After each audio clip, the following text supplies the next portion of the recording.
In this video, I'm gonna take you out into the field. I'm gonna show you one of the most difficult projects I have ever encountered, not because of the install, but how the heck do you install it? We've got a serious obstacle going on. I'm gonna show you how we got it done, what we're looking to do, and give you out some tips and tricks. Not only if you're a residential homeowner and you're looking to hire somebody, what to look out for, and what should be installed in a place like this, and if you're a contractor, how the heck do you put this in the ground? Let's go, part one of the series, coming up. It's super difficult. This is probably one of the more difficult jobs I have ever had in my 15 plus years experience.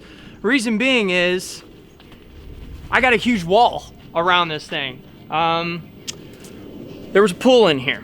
We filled in the pool. We took the bad boy out and we're putting in a patio, fire pit, all kinds of really cool stuff, and then landscaping. I put a design up around it. I'm really happy with it.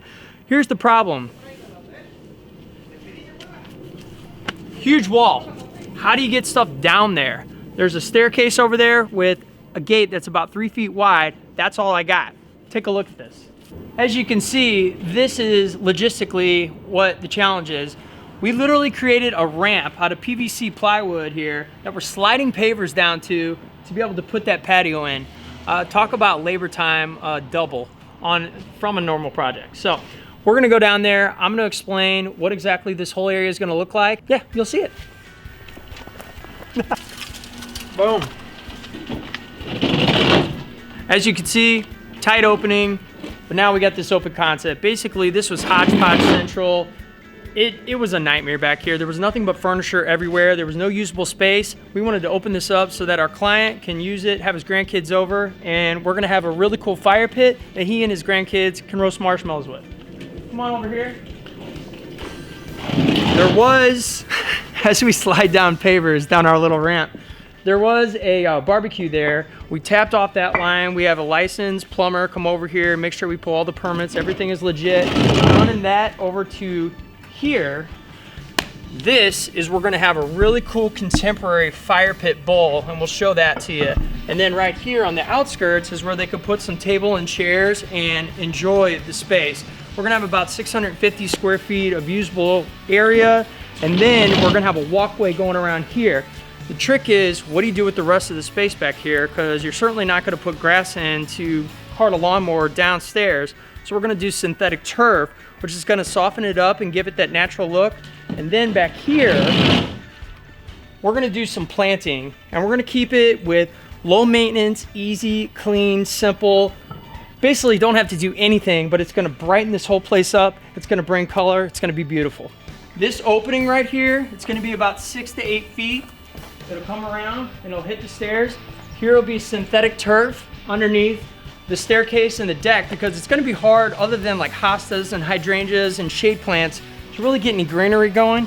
We're already doing planting back there. He doesn't want to do a bunch. He just wants to come out here and enjoy the space. So we got synthetic turf that is gonna comb along the walkway, and then we have that landscaping. So one pro tip that I wanna give out is, obviously when you're in this like sunken area, you gotta think about drainage. Like, where's all the water gonna go with the patio, the downspouts, all that.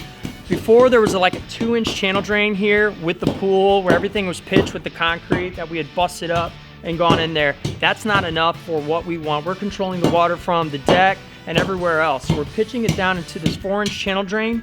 We've got it going pitched down to that end, and then it's going under the patio out to a sewer, and it's gonna take all the water out of here. Take a hose, put it through, make sure nothing's clogged up, that everything is going, and then it carries the water out, and you should be fine. The base of the minus for the synthetic turf, we're looking at what, 2 to 4 inches plate compacted, as far as the size. And then you could pretty much, if you get this thing graded out and flattened out how you want, roll it on there, staple it down with stud staples or spikes more than anything.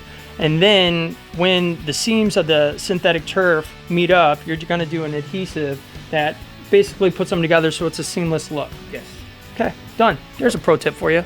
All right, final pro tip. This is a lighthearted, easy one, is think outside the box, my friend.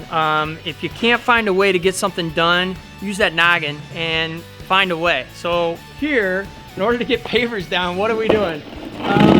Boom, sliding them down, sand cushions the blow. We're not damaging the pavers. can't really get a skid loader here. The other way, if you really wanted to get crazy, is you would take out a section of this wall, bring it over with the skid loader, drop it down, but then you got all this masonry work to do. I think this way saves a bunch of time and money. That's good.